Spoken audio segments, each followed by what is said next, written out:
Hey guys, so as you're no doubt aware, Project Hail Mary is doing extremely well at the box office at the present time, especially when you consider that it is a non franchise film. The film was written by Drew Goddard, based on the novel Project Hail Mary by Andy Weir, who, of course, also wrote the novel The Martian. I personally preferred this film to The Martian overall. I think it's because I wasn't like a big fan of The Martian had a relatively big cast as an ensemble, and I don't think all of the characters really worked.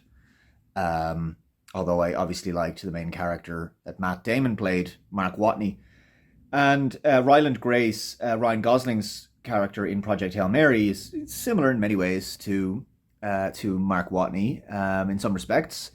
Both very capable men of science, very heroic in their own way. They have an everyman quality about them at the same time.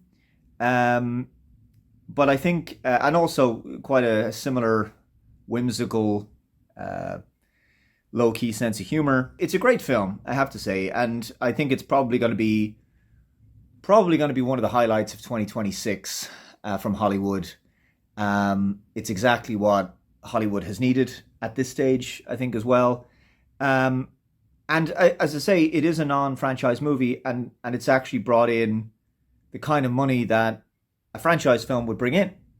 So, just as an example, its domestic opening, and this is from Box Office Mojo, its domestic opening was $80 million, basically just over $80 million, and it's brought in so far $124 million in the US and $98 million internationally, for a combined total of $223 million so far. I mean, if you look at something like Captain America Brave New World, which admittedly went through an enormous amount of reshoots and its budget was astronomical, way higher than this film.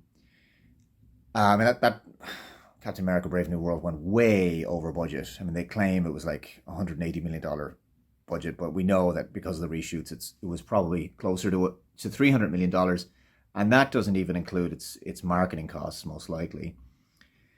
At least there's a number of sources that cite that film's budget was much higher. Um, but that film brought in $88 million on its first weekend. But it was a franchise movie, and it should have done a lot better because it was the Marvel Cinematic Universe. So it was capitalizing, or should have capitalized, on the brand recognition and the back catalog of MCU movies. So for Project Hail Mary to pull in a similar amount of money to that, and actually more money than something like Thunderbolts, for example, it's impressive. It's actually very, very impressive. And it goes to show that I think audiences care less that a movie is a franchise, part of a franchise. You make a good movie, audiences are going to show up in significant numbers. And maybe they're looking for something unique, they're looking for something different. I think that this is a wonderful spiritual successor in some ways to The Martian. If you like that kind of movie, you'll certainly enjoy this. And Ryland Grace is a very likable character. The core of the story really is the really endearing friendship between him and Rocky. And I didn't realize that Rocky, this Iridian alien, kind of like a spider, rock spider, spider baby. I'm kind of like a rock spider, and I didn't realize that they didn't you just use CGI. They also used puppetry for that. So there was actually puppetry for some of the close up shots, and it works very well. It adds an element of realism. So, but anyway, I also like the fact that the aliens, as advanced as they were, these Iridians, I mean, their ship is, clearly very alien looking. Their technology is, they did a very good job with the world building there. Um, and there's an initial fear factor, with the terror of the unknown here in space. Ryland is this tiny little ship, and their ship is enormous, and there's this wonderful little chase scene, which I really liked, when he's trying to get away, and there's there's no sound in space, but the ship just closes in on it really fast every time he tries to get away. He makes some progress and they catch up immediately. And it's one of those scenes that gets a laugh in the cinema despite the fact that it's just spaceships, chasing after each other. It's very funny. Um, but yeah, I mean, their friendship, getting to know each other, learning to trust each other, learning to communicate, the danger that they get into, trying to rescue each other and everything. It's a beautiful little story. And the more I've thought about it, it's definitely a film that I'm looking forward to seeing it again because it does stay with you. And I'm especially happy with the ending. I did spoil the ending in my review. I'm not going to bring it up again. But anyway, I'm kind of glad they did what they did with it. Again, I'm approaching this movie as someone who is just really judging it purely on the film itself. Like, I haven't read the book. So some people are saying that it's a good, if not great, adaptation of the novel. Other people are saying that the novel is not as good as the movie, like, which is surprising because usually people always say that the book is better.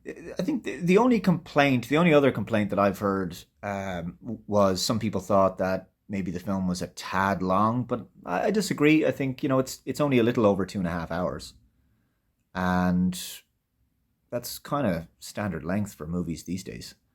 2.5 hours.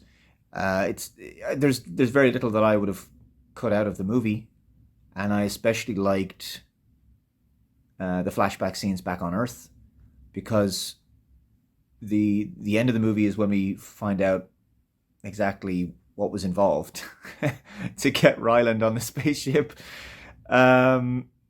And it's funny because the female character who recruits him into the project, Ava Stratt, she's played by Sandra Hüller.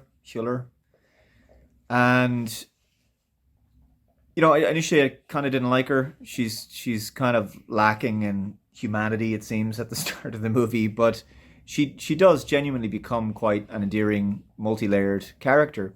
There's actually a beautiful scene in the movie where she sings this song by Harry Styles.